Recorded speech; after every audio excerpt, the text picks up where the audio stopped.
Shalom Bapak Ibu Saudara yang dikasihi Tuhan.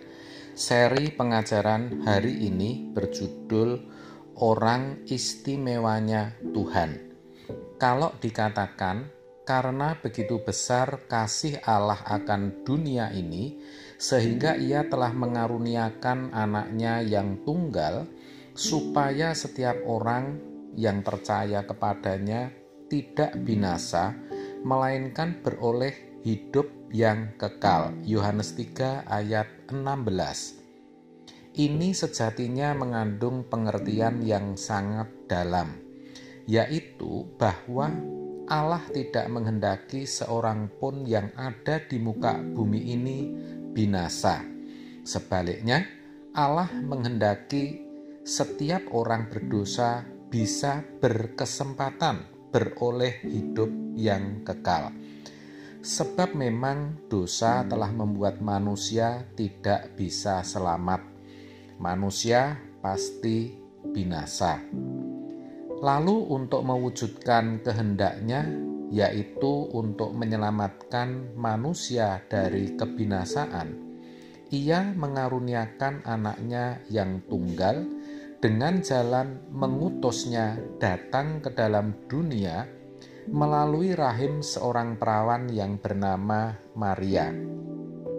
Dengan harapan, barang siapa yang percaya kepadanya, kepada Yesus maksudnya, tidak akan binasa, melainkan beroleh hidup yang kekal, yaitu tinggal bersama-sama Bapa dan Tuhan Yesus di kerajaan surga. Dalam hal ini, Allah mau melibatkan manusia. Itulah sebabnya ia menetapkan umat pilihannya, yaitu bangsa Israel, yang mana dari bangsa inilah Yesus dilahirkan dan datang ke dalam dunia. Dari bangsa ini pula Allah menunjukkan kebesaran, keperkasaan, dan keagungannya sebagai satu-satunya Allah yang benar. Ini ditunjukkan dengan berbagai perbuatannya yang ajaib di tengah-tengah perjalanan hidup bangsa Israel. Bagaimana dengan tulah ia membawa keluar mereka dari Mesir dengan membelah laut Teberau, penyertaan selama 40 tahun di padang gurun, serta banyak perbuatan tangannya yang ajaib. Bagaimana dia mengalahkan Allah atau dewa asing dengan mendatangkan api dari surga. Begitulah Allah membuktikan diri sebagai Allah satu-satunya yang benar, sekaligus menjadikan bangsa Israel istimewa di antara bangsa-bangsa yang ada di muka bumi ini. Tetapi tidak hanya bangsa Israel yang dijadikan umat pilihan Allah. Kita, orang percaya, juga dijadikan umat pilihannya. Kita dipilih supaya kita juga bisa dijadikan alat bagi kerajaannya, yaitu untuk menyelamatkan dunia. Itulah kenapa ketika kita percaya, kita diberi firman dan meterai Roh Kudus. Efesus 1 ayat 13. Kita juga dibentuk oleh Allah melalui setiap peristiwa yang kita alami dalam hidup ini. Roma 8 ayat 28. Tujuannya agar kita bisa serupa dengan Yesus, putra tunggalnya. Roma 8 ayat 29. Itulah sebabnya dikatakan, barang siapa mengatakan bahwa ia ada di dalam Dia, ia wajib hidup sama seperti Kristus telah hidup. 1 Yohanes 2 ayat 6. Artinya, barang siapa percaya kepada Allah Bapa, percaya akan kasih-Nya yang besar itu, ia harus meneladani hidup Yesus. Ini luar biasa, sebab kita tahu tidak semua orang dijadikan umat pilihan.